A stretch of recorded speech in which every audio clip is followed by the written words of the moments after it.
యదాల నిజాలు వెలుగు తీసే కైజార్ మీ పృథ్వీ టుడే. శ్రీ శివ పంచాయతన సహిత శతచండీ యాగ రాట మహోత్సవం రాష్ట్ర అర్చక ఎగ్జామినర్ రేజేటి శ్రీరామాచార్యుల నేతృత్వంలో అత్యంత ఘనంగా నిర్వహించారు. అనకాపల్లి గాంధీ నగరం శ్రీ వెంకటేశ్వర స్వామి దేవస్థానం ప్రధాన అర్చకులు రేజేటి చక్రవర్తి ఆలోచనల రూపంగా విశ్వశాంతిని ఆకాంక్షిస్తూ ఈ నెల 29 శనివారం నుండి డిసెంబర్ 8 సోమవారం వరకు సంయుక్త విద్యా సంస్థల ప్రాంగణంలో జరగబోతోంది. యాగ మహోత్సవానికి తొలి అడుగు రాట మహోత్సవం శనివారం వెంకటేశ్వర స్వామి దేవస్థానంలో పూజా కార్యక్రమాల అనంతరం సంయుక్త విద్యా సంస్థల ప్రాంగణంలో విద్యా సంస్థ అధినేత దొడ్డి గోవింద వారి కుమారులు మహేష్ రవిలు ముఖ్య అతిథులుగా రాట మహోత్సవ రామాచార్యులు వేద మంత్రాల మధ్య నిర్వహించారు. రేజెటి కన్నబాబు చక్రవర్తి మారుతి యాగ పనులకు శనివారం నుంచి శ్రీకారం చుట్టారు. ఈ సందర్భంగా రామాచార్యులు మాట్లాడుతూ విశ్వశాంతి కోసం రాబోయే కాలంలో ప్రపంచం ఎదుర్కోబోయే సమస్యల పరిష్కారానికి కొంత ఉపశమనం జరిపే విధంగా ఈ యాగ నిర్వహణ జరుగుతుందన్నారు. చక్రవర్తి భక్త బృందం ఈ కార్యక్రమంలో పాల్గొన్నారు. అగ్రకేతు రజోరాహు మధ్య సర్వేగ్రహ తిష్టతి.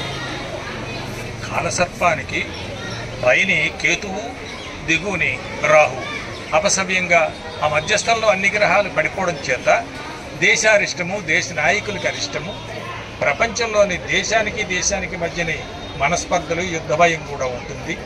అటువంటివి 2027 వరకు 26, 27 కూడా 27 ఫిబ్రవరి వరకు దీని తాలూకా ప్రభావాలు ఉన్నాయి.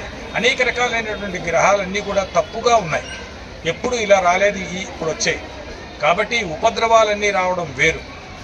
రాబోయేటువంటి 2026 మార్చి దగ్గర నుంచి ఇంకో రకమైనటువంటి మనస్పర్ధలతో కూడుకున్నటువంటి మరొక రకమైనటువంటి ప్రమాదం వస్తుంది. అంటే ఒక్కొక్క గ్రహాల తాలూకా గమనం, వాటిలో సంపుటి, ఒక్కొక్క దగ్గర కలియడం, ఒక దగ్గర గ్రహమాలిక, ఇటువంటివన్నీ కూడా అనేక దుర్లక్షణాలు కలిగినటువంటి కాలం ఇది. ఇంతవరకు ఇలాంటి కాలం రాలేదు.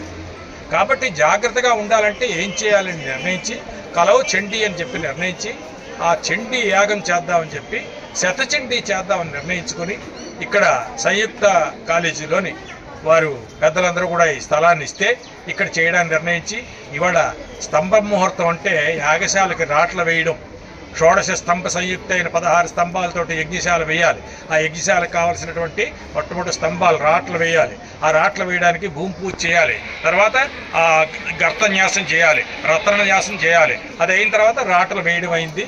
ఈ వాటి నుంచి కార్యక్రమం ప్రారంభమవుతుంది. చండీ యాగానికి భక్తులందరూ కూడా ఈ జరిగేటువంటి చండీ యాగంలో అన్వయించి ఏ విధమైనటువంటి ఉపద్రవాలు దేశానికి కాదు ప్రపంచానికే లేకుండా ఉండాలని మనం అందరం కూడా ప్రార్థన చేయవలసిందిగా మన భక్తులందరికీ, అనకాపల్లి భక్తులందరికీ తెలియజేస్తున్నాం.